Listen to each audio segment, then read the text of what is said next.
Hello, and welcome to The Sleepy Owl, a cozy nook where you can gently unwind and drift into a peaceful night's rest. Tonight, we're sharing another soothing story, one that can help settle your mind and foster a feeling of quiet calm. But first, let's take a moment to prepare our bodies and minds for a tranquil, rejuvenating sleep. Settle in comfortably, and with each slow inhale and gentle exhale, allow the day's worries to gradually fade away. It can be challenging to pull away from the day's busyness, particularly as bedtime approaches. Yet remember, the less we stress over falling asleep quickly, the easier it becomes for our minds to release any tension. Let the gentle rhythm of your breath carry off lingering concerns, and let tonight's story be your guide toward deep relaxation. Now make yourself comfortable and let the warmth of the sleepy owl envelop you. Enjoy the story, and may you find a restful, peaceful slumber here in our little nighttime sanctuary.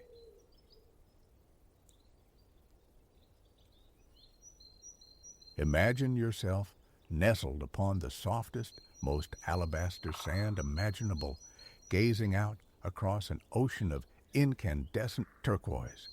It is a resplendent day. Sunlight burnishes the pale cerulean sky, warming your skin wherever it alights.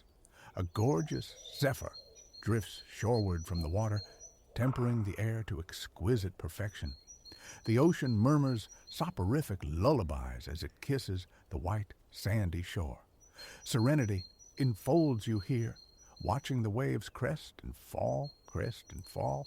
You might even synchronize your breath to their rhythm, inhaling as the water swells, exhaling as it recedes, your own respiration swirling, wave-like, within your chest and belly. For a moment, you close your eyes. The breeze floats across your face, a silken caress. The waves, now heard rather than seen, sound even clearer, more profoundly calming. Each successive wave seems to deepen the tranquility, until soon you feel as peaceful as the ocean itself. Upon opening your eyes, an intuition arises something has altered. Ahead lies the familiar turquoise expanse, sunlight dancing upon its surface.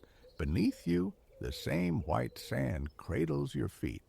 Yet, turning your head, you encounter the unexpected.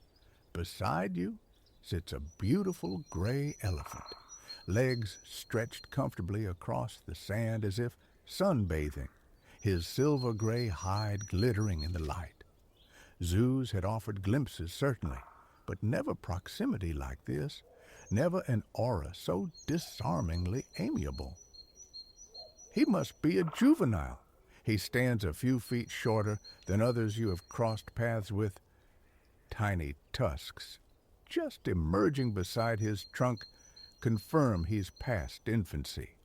Atop his head, a scattering of wiry chestnut hair quivers in the breeze, mirroring the gentle flutter of his massive ears mere inches below. Ears confirming his African lineage. The elephant regards you, benevolence shining in his eyes. Then, astonishingly, he opens his mouth and speaks. Kalen, he introduces himself, your guide for the day.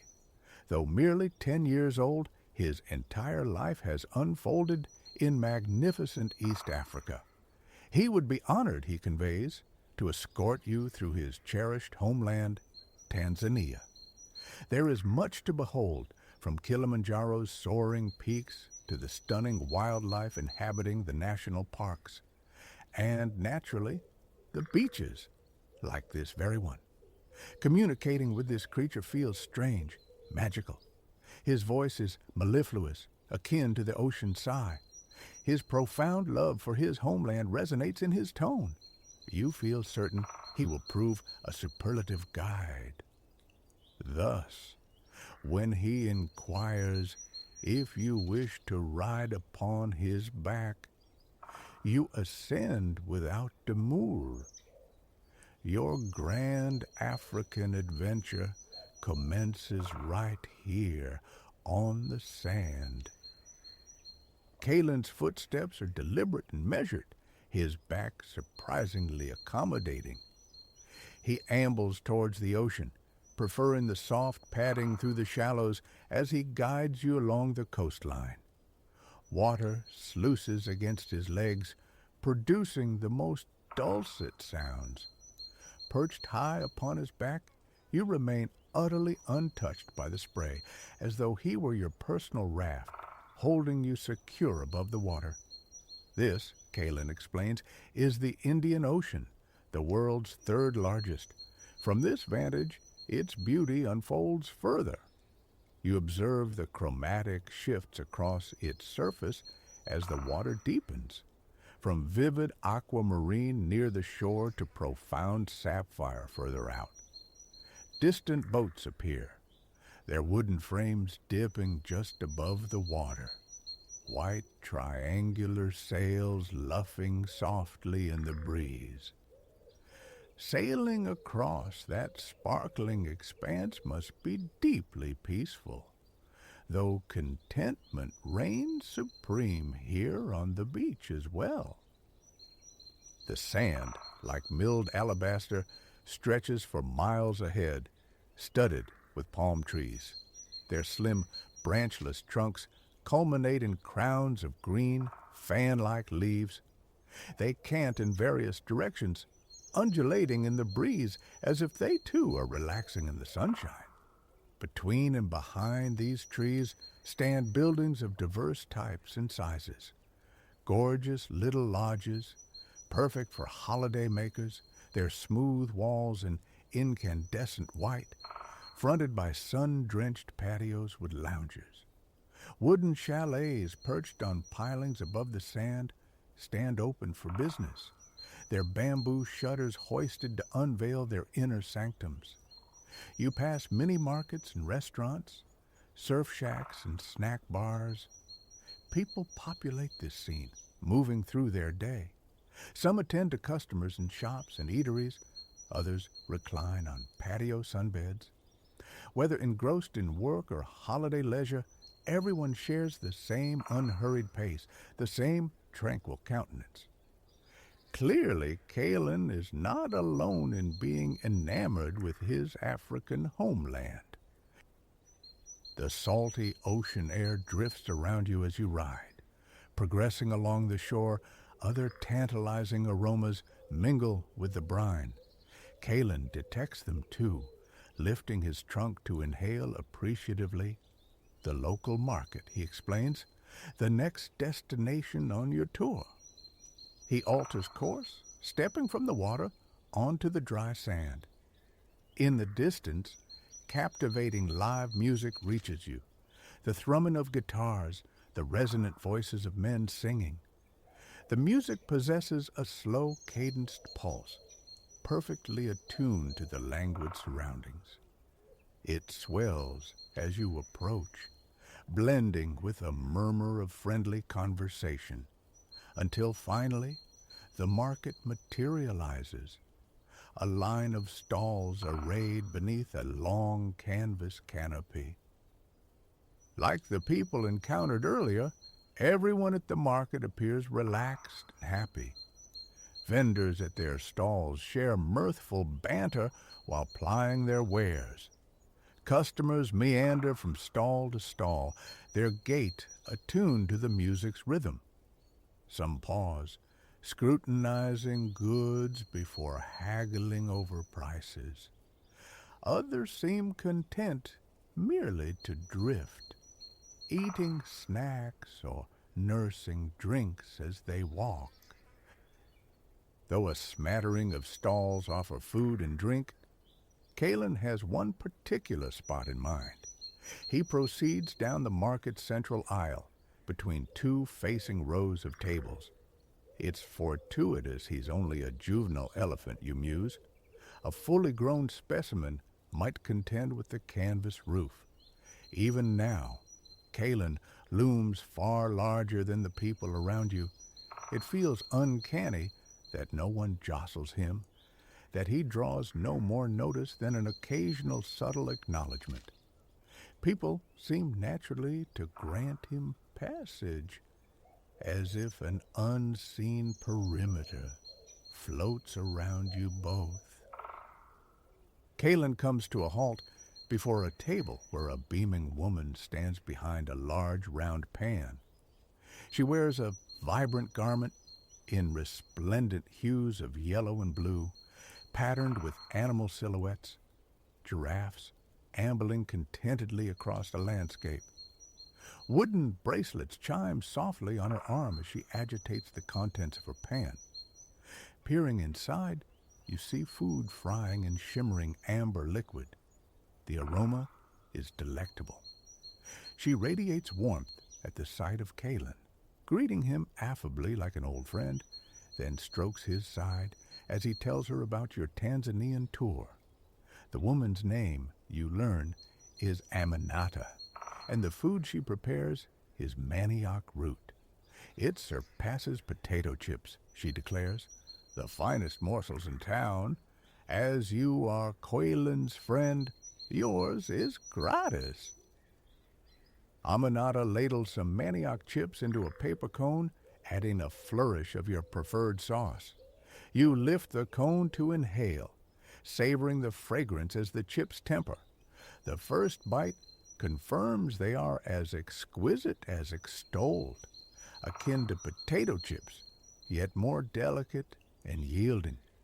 They taste of the tuberous root, yet possess a dessert sweetness too.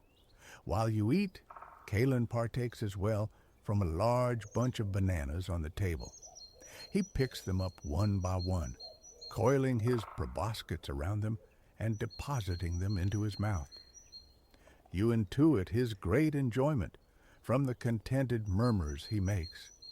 Very soon, the bananas vanish, along with the delectable manioc chips. You both express gratitude to Aminata, who invites you back any time. Then, you resume the journey. The market around you pulses with diversity. No two stalls offer identical products. Everything seems available, from food and furniture to hats and jewelry. You could acquire huge round cushions in every shade and pattern, or a formidable carved wooden zebra, painted to mimic life. You could ladle out your own beans from huge canvas bags, or take home an oil painting rendered in the most vivid pigments. One particular stall has textiles stacked generously for customers to fashion into clothing. Every color of the rainbow is present, including the yellow and blue animal print of Aminata's garment. She might well have procured the fabric here before stitching it masterfully into her ankle-grazing dress. Callan pauses anew at a drink stall beside a chalkboard advertising freshly squeezed sugarcane juice. Like Aminata, the man working here is overjoyed to see Callan. He tousles Callan's crown affectionately before turning to you with a cordial reception. His name is Jabari. Hearing you are a guest in his country and Callan's friend, he prevails upon you to accept a complimentary drink. He selects a tube of unprocessed amber cane, similar in semblance to bamboo but more substantial. He feeds it between two metal rollers, cranking a handle with his other hand. The cane vanishes between the rollers, emerging compressed at the other end. All the while, viscous nectar from within trickles down, spilling forth along a slanted channel. Next, it's strained through mesh and added to a blend of pungent ginger and tart lime essence. Jabari beams as he incorporates slivered ice, telling you with conviction it's the finest drink available. He secures the covering, threads a reed through it, and hands it to you. The cup feels chilled against the skin. The liquid inside is a burnished chartreuse. The drink itself is exquisitely invigorating, crisp, zesty, and marvelously saccharine, drawn straight from the raw sugar cane's heart. Callan, it appears, is also an admirer, though he prefers the fibrous stalk itself. Jabari passes him a basket of masticated amber cane, adding a handful of intact lengths. One by one, Callan coils his proboscis around them, bringing them to his mouth and masticating with relish. The juice stall is situated adjacent to the source of the music heard earlier. An indigenous ensemble plays now, allowing you to nurse your libation and enjoy the performance. One man on guitar, positioned between two others, caresses the frets softly. He sings as he plays, haunting resonant airs that evoke contentment. His two bandmates accompany him, also singing. Positioned in an interstice between two booths, the musicians root themselves in the sand and gaze towards the sea, as if serenading the surf itself. Callan translates the song's essence. It speaks of the virtue of unhurried progress. There's a saying here he shares, an impetuous soul forfeits life's nectar. He then ambles back to his basket of sugar cane, and you continue imbibing your ambrosial nectar. Neither of you feels any haste to be anywhere but here, relishing this wonderful moment. When the basket is depleted, and the drink cup too, you offer profuse gratitude to Jabari and bid him adieu. It's time to take leave of the market as well, Callan announces. Now that you've both savored ambrosial food and drink, he can reveal further wonders of his phenomenal country. Together, you depart the market, Callan bearing you forth at a gentle, unhurried rhythm. You repose easily, absorbing the shifting tableau. Beneath the elephant's feet, sand granules yield to flagstones. Thoroughfares appear, bearing cars, buses, and bicycles, traversing them. Buildings of all kinds rise around you, venerable masonry academies, extended parades of shops, colossal argent towers piercing the heavens. Callan informs you that you are traversing Dar es Salaam. Once a mere piscatorial hamlet, it has burgeoned into a vibrant, stimulating megalopolis, now Tanzania's principal urban expanse, with over 6 million people residing within. Yet, it conveys no such impression to you. It feels as though you and Callan are the sole occupants of this passage. The elephant maintains an unhurried gait, but devours the miles swiftly, thanks to his prodigious steps. Before long, Dar es Salaam recedes from embrace, and you are meandering across the savannas northward. Myriad verdant hues emblazon the landscape, across undulating downs and vast flats, and upon the trees, plants, and bushes dispersed throughout. Callan follows an established track, a russet ribbon between the green, worn smooth by countless paws and ungulae. It is more hushed here than in the city. Only the perpetual thrum of avian calls breaks the silence. Some are songbirds, sharing exquisite melodies, their voices reminiscent of the market band's mellifluous resonant vocalists. Callan is walking through a sun-kissed expanse when you first discern a towering massif ahead. You recognize it instantly, even before he names it, Mount Kilimanjaro, the apex of Africa. On this radiant azure afternoon, you see it distinctly, presiding over the landscape.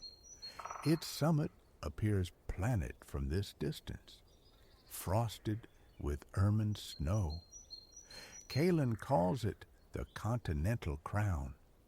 Cresting 19,000 feet, it is not merely a mountain, but a dormant caldera. People congregate here from around the globe to ascend its slopes, but they are not alone in pursuing the mountain's bounty. According to Callan, the indigenous Chaga folk established their dwellings on the mountain's flanks. They cultivate the land, nurturing flourishing harvests and plots. Thanks to rivulets descending from the summit's heights, they raise diverse yields from plantains to coffee cherries. Their surplus yield they market for gain. The majestic peak is a sanctuary for fauna as well. Primates, corvids, and bifurcated chameleons are just a few species flourishing within the leagues of vaporous jungle on its inclines. Most animals dwell lower around the mountain's expansive pedestal, like Callan's own kin. They are quite content here, he says, numbering all kinds of marvelous beings as fellow inhabitants. You needn't accept his testimony alone, however. The nearer you approach the vast white-mantled massif, the more varied fauna you observe. You see a rhinoceros pair, a dam and calf. The juvenile cavorts gleefully in a muddy wallow, flailing its limbs, while a few feet away, its matriarch grazes on a substantial berry shrub. A dazzle of zebras crops the sward nearby.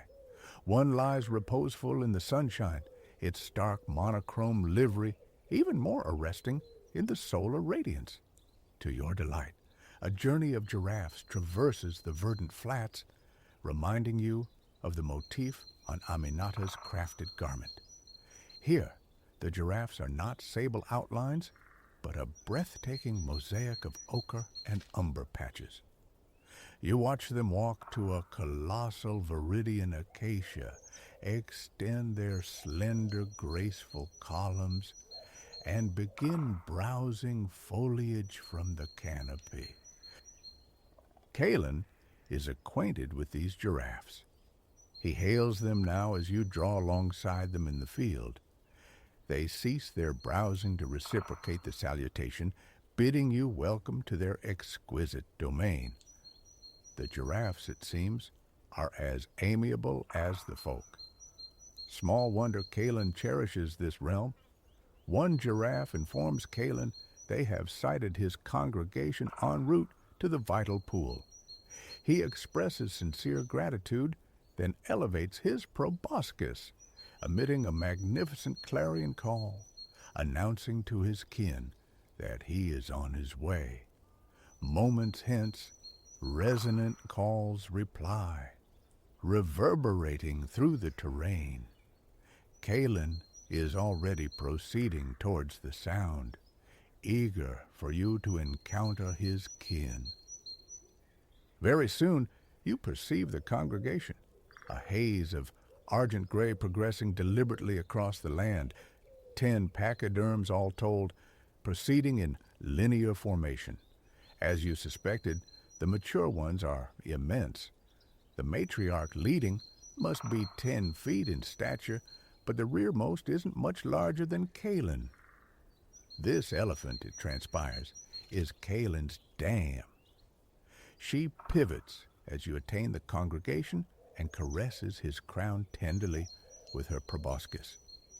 She seems immensely gratified to see him and to make your acquaintance as well.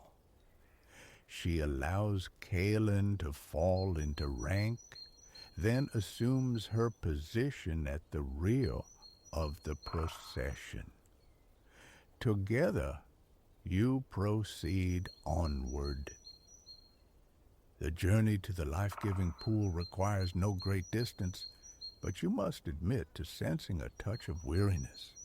Your frame starts to yield upon Callan's accommodating spine and you find yourself listing like a coastal palm. Kalen's dam must have perceived this, for you sense her proboscis bracing softly against your back, steadying you, preventing a tumble. She maintains this support throughout the journey to the watering hole before assisting your descent from her son's back. You express gratitude for her aid as she moves aside to partake of the water. Then you address Kalen, telling him what a phenomenal sojourn you've had in Tanzania. He has been a superlative cicerone, the most amiable pachyderm you have ever encountered. He nuzzles your tresses fondly with his proboscis and tells you to return whenever you desire. You are integral to the congregation now, kin. Then he directs you to an untamed sycamore fig, where you repose in the umbra, reclining against the bowl. You observe the elephants convene around the expansive pool. Some imbibe the liquid, others lave themselves or engage in play. One seems satisfied to simply wade through it, dispatching ripples across the pool's meniscus.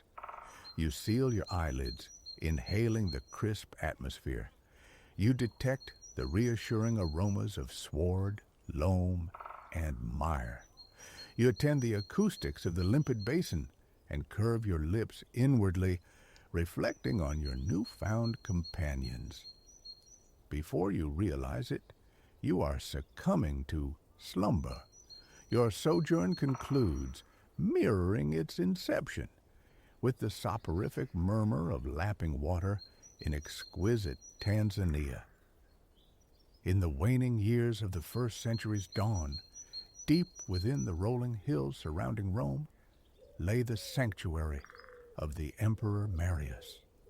Tibur, his newly wrought haven, nestled in the picturesque countryside, a mere 20 miles from the capital's ceaseless thrum, yet worlds away in spirit.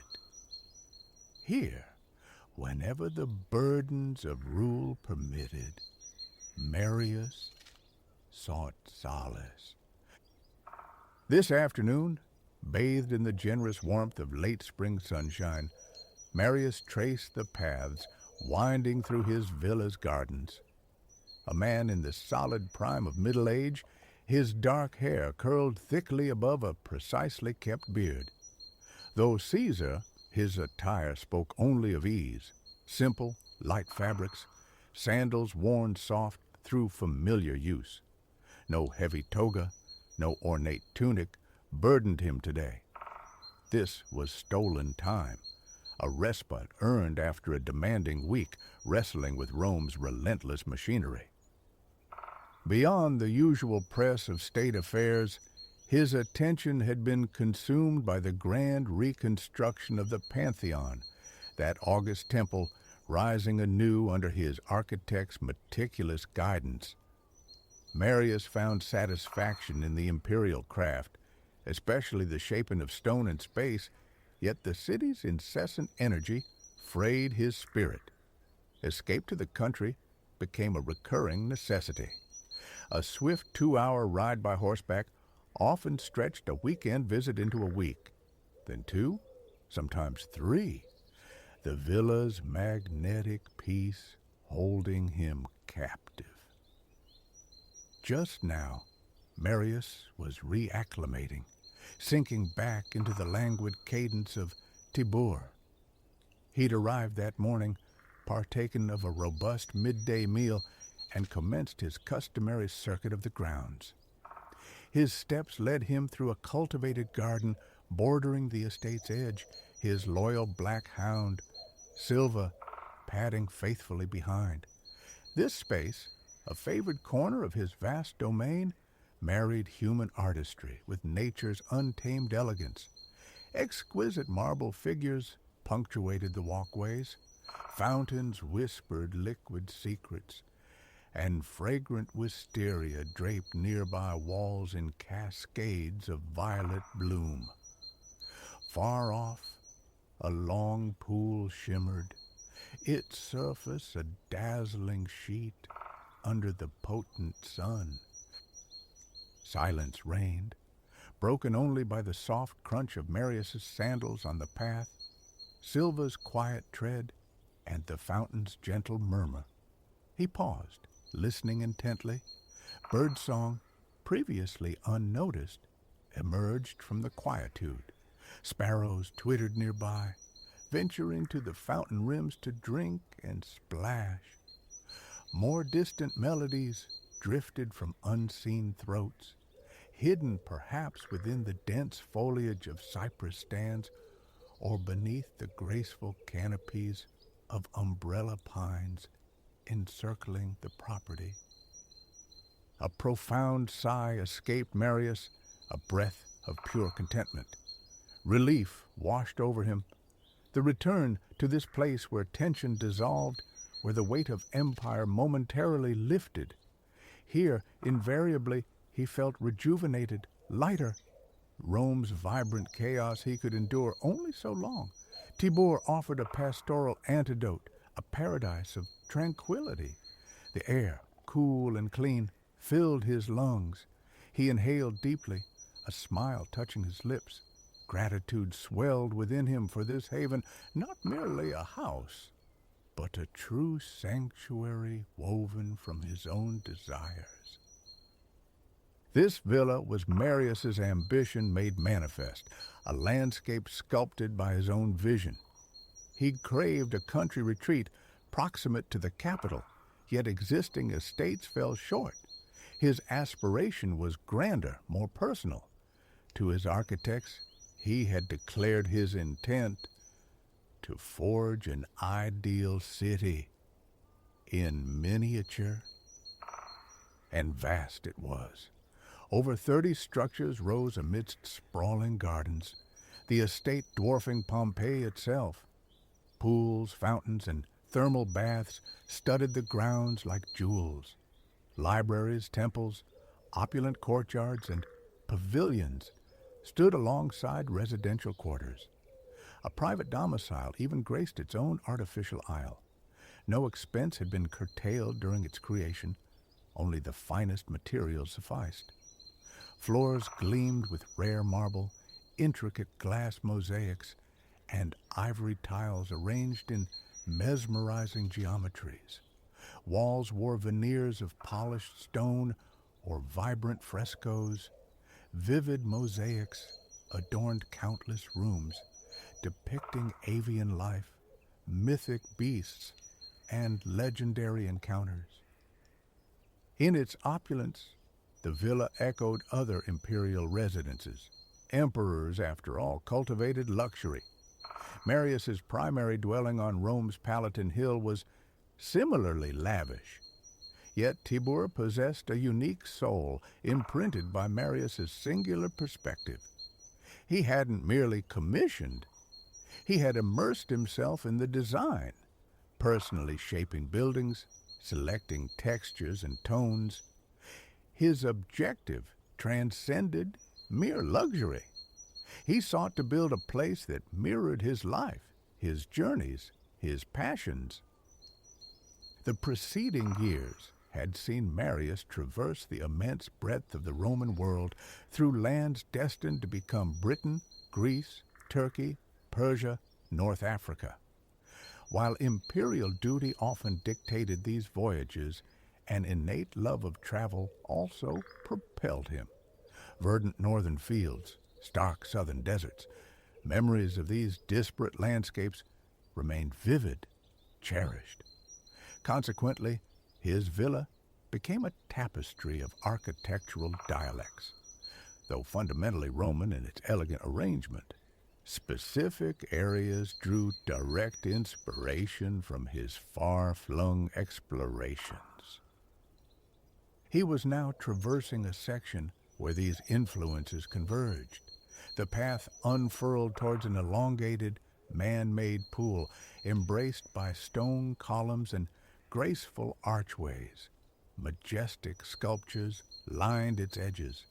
Roman deities, rendered in vibrant marble alongside a procession of Greek caryatids, draped female figures serving as elegant supports for the stone entablature above.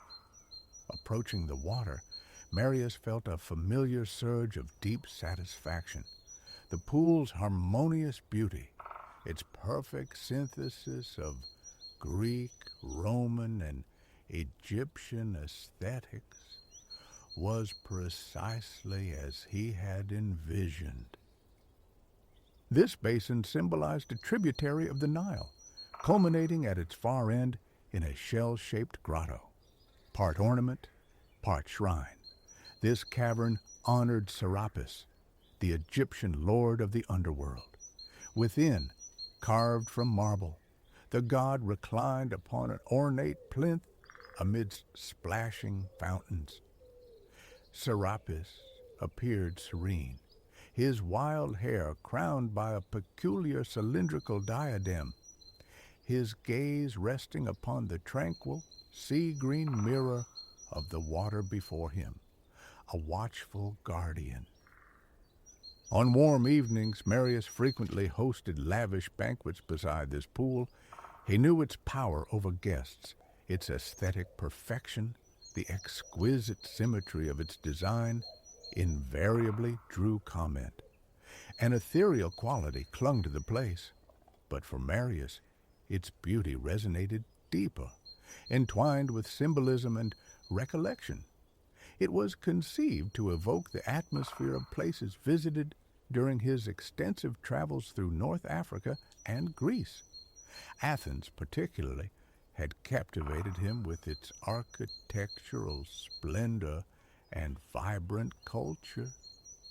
Memories of exploring its streets, participating in local rites alongside his cherished companion Lysander remained potent. They had met during Marius's eastern sojourn in the kingdom of Bithynia. Since that encounter, the two had been nearly inseparable, journeying across the empire side by side. Proximity to the villa's pool invariably transported Marius back to those sunlit days in distant lands, Lysander near. Standing by the water's edge now, he drifted, time dissolving as happy memories flooded his consciousness. Reaching the grotto end of the pool, Marius stood motionless, captivated by the water's surface, by the shimmering dance of sunlight on reflected stone. The past receded, nostalgia yielding to a quiet appreciation for the present moment. Those days abroad were among his life's finest. Yet this, too, was a period of peace, of settled contentment. He felt more relaxed now, more comfortable within his own skin. His gaze swept across the scene, the long expanse of water, the framing colonnades, statues, and elegant arches. Through meticulous design, a dream had solidified into a reality possessing an almost otherworldly magic. Soon, the evenings would grow warm enough for feasting here once more. Tables would circle the pool, guests reclining near the water's edge, dining beneath the moon's silvered light. Closing his eyes, Marius could almost conjure the sounds, music and laughter, mingling with the soft gurgle of the fountains. He anticipated these long, unhurried summer nights shared with Lysander and his closest confidants. Opening his eyes, he found Silva seated patiently beside him. Time to move on, Marius decided, knowing his hound found greatest joy in motion. Though age had dimmed her hunting prowess, she still delighted in roaming the estate, exploring every corner of the gardens. As Marius turned from the pool, Silva trotted ahead, nose low, investigating every scent with intense focus. He watched, amused by her fascination with seemingly ordinary patches of turf.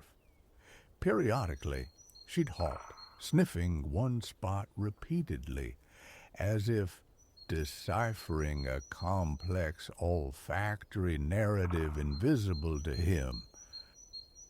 It struck him as curious, Silva's utter indifference to her magnificent surroundings, the sculptural marvels, the costly stone beneath her paws, none registered.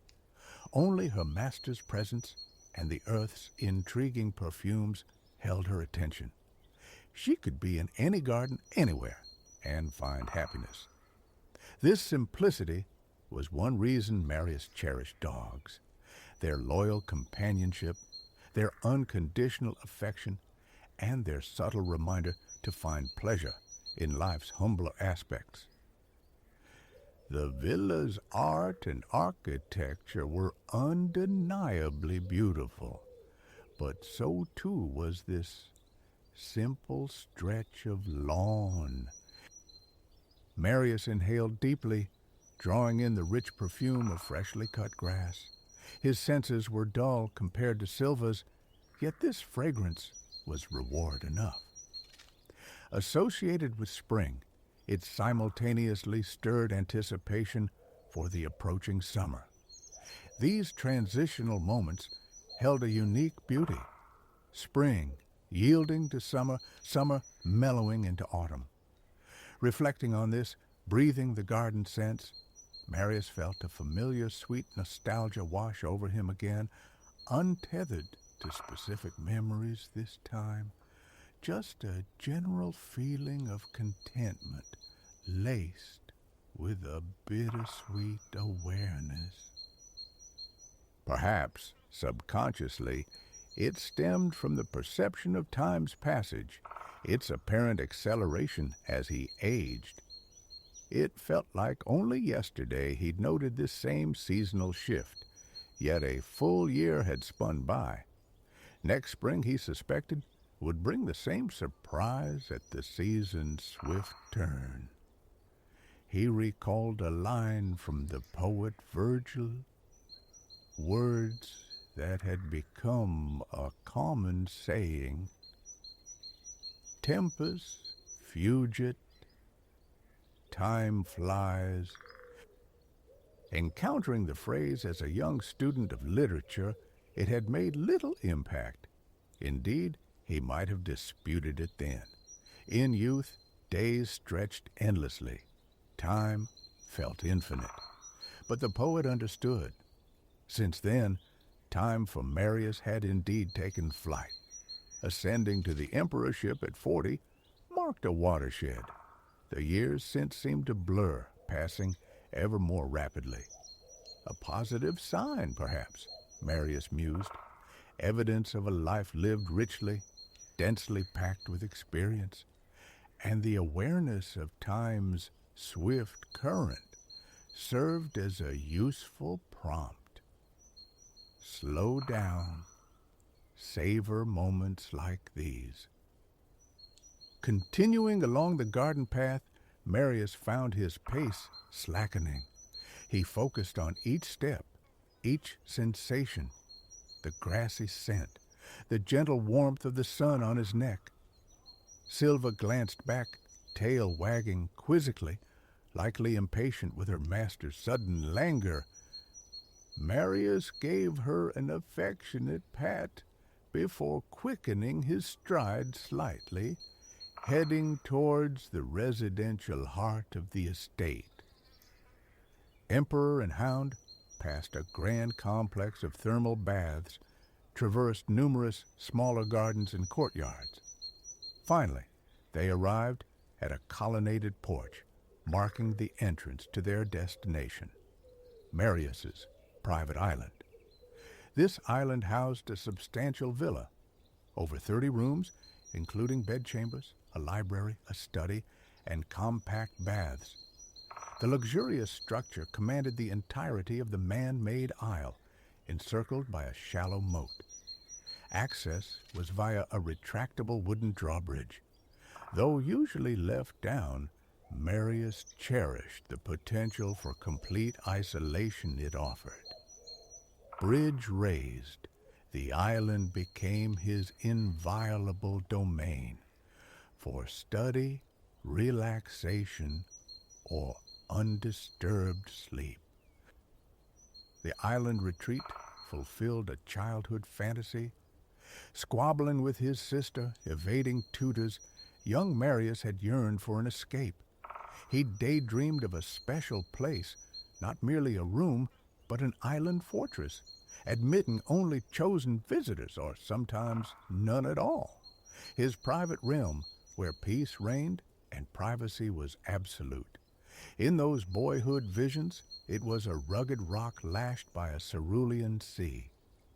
The reality differed, yet gazing now at the splendid house, its white marble luminous in the sun, Marius felt profound contentment. His younger self could never have conceived of inhabiting an island designed by his own hand. Marius stepped onto the wooden drawbridge, Silva close behind. Crossing, his gaze drifted down to the moat, catching the flash of a fish darting beneath the surface. This moat was one of many fish ponds scattered across the grounds. He found their slow, gliding movements through the reeds deeply soothing. Perhaps his next project, he mused, would be an indoor pool, an aquarium filled with vibrant, exotic fish. Maybe space could be found in a bedchamber. Soon he would consult his architects.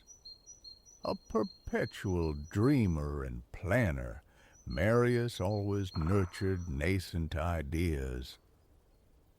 Beyond the bridge, they entered the villa's grand entrance hall. An elaborate marble frieze depicting ships and marine life adorned the walls. Intricate mosaics patterned the floor. The only sounds were the echoing footfalls of man and dog on the tessellated surface. No one else was present. While other buildings on the estate bustled with servants and guests, the island house remained sacrosanct, accessible only by the emperor's leave. The nature of his work meant Marius spent most hours surrounded by people. The quietude here was a welcome balm, the silent companionship of his dog all he currently required. Silva padded softly ahead, making for the study. It was as if she perceived his intent, often anticipating his destination before Marius himself had fully decided. He followed her into the large, airy room overlooking the moat. This was his sanctum for personal pursuits, divorced from imperial cares. The place for reading, composing poetry, delving into philosophy, sketching architectural concepts, or sometimes simply for sitting, gazing from the window, lost in reminiscence or reverie. He entered meaning to study, perhaps to draft ideas for the new fish pond, but instead found himself sinking onto the couch by the window, his thoughts drifting. Inevitably, they circled back to past travels, the tour of southern Greece with Lysander overseeing the restoration of ancient temples. Closing his eyes, the scenes returned with startling clarity. He hoped to revisit those places someday, or perhaps venture somewhere entirely new, journeying to the empire's farthest shores. Throughout his life, intense bouts of wanderlust had seized Marius, but age had brought patience, the wisdom to anchor himself in the present. Though future travels beckoned, for now, he was perfectly content right here. Opening his eyes, he saw Silva had curled up in a corner, nestled in her favorite spot on a soft, worn rug. perhaps the only item in the entire villa showing its age, yet Marius resisted replacing it. Silva always made straight for it, settling comfortably in its center to sleep away the afternoon. Watching Silva doze peacefully, a wave of drowsiness washed over Marius. The week's exertions, the pleasant fatigue from his garden stroll, conspired towards rest. His schedule was clear, no demands pressed upon him. Why not indulge in a nap? Another sign of aging, perhaps? He thought with an inward smile. An afternoon nap, another of life's simple luxuries. Rearranging the cushions, Marius lay back, closing his eyes. He took a deep breath, feeling his body and mind instantly begin to still. The room was cool, silent. The only audible sounds were the dog's quiet, rhythmic snoring and his own steady breathing, slowing now, deepening, settling into a comfortable cadence, guiding him toward slumber. At last, thoughts of his villa, his travels, his empire, all faded into the quiet background. The emperor was drifting into another peaceful private world, the welcome oblivion of sleep.